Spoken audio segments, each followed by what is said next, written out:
അല്ല നീ നേരത്തെ എന്തോ പറഞ്ഞല്ലോ, വാച്ച് പുതിയ മേടിക്കണ കാര്യം. അതല്ല ഇങ്ങോട്ട് കേറി വന്നപ്പോ മോളുടെ കാര്യം ആ അതോ, അവക്ക് കലാതിലക ആവണമെന്ന്. ആ ഇനി അതിന്റെ കുറവ് കൂടി ഉള്ളൂ. നീ ഓരോന്ന് പറഞ്ഞ തലേ കേറ്റിക്കോ. അതൊന്നും വേണം. ചതുവേട്ടാ ഇതൊന്നും ഇടിക്കേ. ആ മോള് വേണമെങ്കിൽ അമ്മയുടെ അടുത്തുനിന്ന് കുറച്ച് ഡാൻസ് പഠിച്ചോ. അമ്മയുടെ ഡാൻസ് കണ്ടല്ലേ അച്ഛൻ വീണത്. എന്നിട്ട് വല്ലതും പറ്റോ അച്ഛാ? പറ്റിയത് അച്ഛനല്ല അമ്മയ്ക്കാ. മോളെവിടെ? അവള് ടി വി ആണ്. മീനക്കൂർ എത്തിയിട്ടില്ലേ? നന്നായി. അച്ഛനെ കൊണ്ട് ഞാൻ അനുഭവിക്കുന്നതൊന്നും പോരായിരിക്കും. അതിനിപ്പോ നിനക്കെന്താ പറ്റിയേ? പറ്റിയതിനി പറഞ്ഞിട്ട് എന്താ കാര്യം? നല്ല ജീൻസും ചെത്ത് ഷർട്ടും കൂളിംഗ് ഗ്ലാസും ഒക്കെ ഇട്ട് എത്ര അടിപൊളി ചെക്കന്മാരാ എന്റെ പുറകെ ബൈക്കിൽ നടന്നേന്നറിയോ?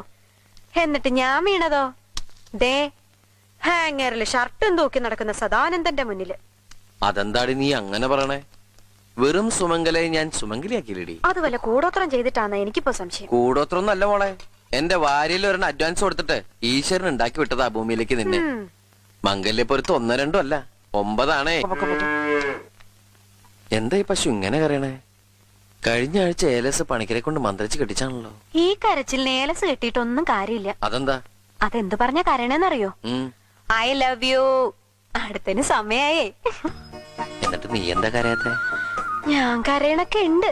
പക്ഷെ നമ്മുടെ കരച്ചില് കേൾക്കേണ്ട ആള് കട്ടില് കണ്ടാ പിന്നെ നബീസ പറഞ്ഞ പോലെ ഹള്ളാ പടച്ചോനേന്ന് പറഞ്ഞ് കൂർക്കം വലിച്ചൊറ്റ കിടപ്പല്ലേ.